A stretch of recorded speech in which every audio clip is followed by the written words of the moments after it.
आज फिर समीर ने नेहा को बुरी तरह पीटा। नेहा की गलती बस इतनी थी कि उसने रात के खाने में रोटियां नहीं बनाई थी और चावल बना दिया था। उसकी कमर में दर्द था और वह खड़े होकर रोटियां बनाने में असमर्थ थी, लेकिन इससे समीर और उसकी माँ को कोई फ़र्क नहीं पड़ता था। उनके लिए नेहा बस एक नौकरानी थी जो दिन भर उनकी सेवा करती थी और रात में समीर के आदेशों का पालन करती थी। समीर और उसकी माँ अक्सर अपने गुस्से का शिकार नेहा को बनाते थे। मायके में नेहा के माता पिता नहीं थे और भाई भाभी ने उसकी शादी करा के अपने कर्तव्यों से पल्ला झाड़ लिया था। नेहा के पास कोई और सहारा नहीं था और नौकरी ना करने के कारण उसे हर हाल में समीर के साथ रहना पड़ता था। नेहा ने अब तक इसे अपनी किस्मत मारकर स्वीकार कर लिया था, लेकिन आज उसे एहसास हुआ कि अगर उसने अब अपने लिए आवाज़ नहीं उठाई तो उसे और भी कठिनाइयों का सामना करना पड़ेगा। शादी को 1 साल होने को था, लेकिन समीर और उसकी माँ के व्यवहार में कोई बदलाव नहीं आया था।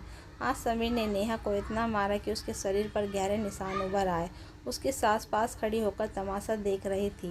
नेहा ने ठान लिया कि अब और नहीं। रात को समीर शराब पीकर बेसुध सो गया और सास भी अपनी दवाइयाँ लेकर सो गई।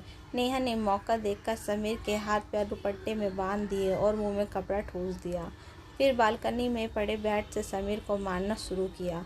उसने ध्यान रखा कि चोटें ऐसी जगह हों जहाँ निशान ना दिखे। समीर के चीखें सुनकर उसकी माँ जाग गई और कमरे में आई।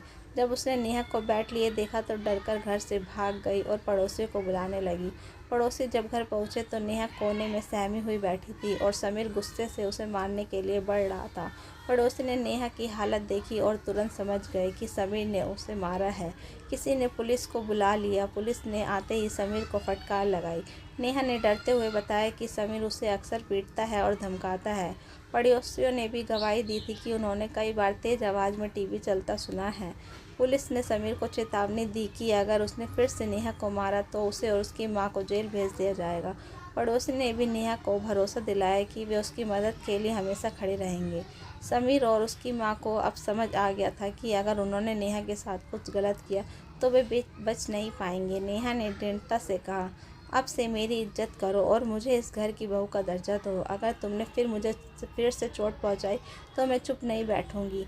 मैंने अब अपनी ताकत पहचान ली है। अगर तुम लोग शांति से रहोगे तो मैं भी एक अच्छी पत्नी और बहू बनूंगी, लेकिन अगर तुमने दुर्व्यवहार किया तो मैं तुम्हें सीधा करना जानती हूँ। उस दिन के बाद नेहा ने अपनी ज़िंदगी को अपने तरीके से जीने का फैसला कर लिया।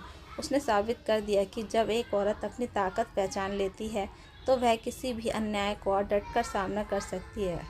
दोस्तों, अगर यह वीडियो पसंद आई हो तो वीडियो को लाइक करें एंड चैनल को सब्सक्राइब कर लें।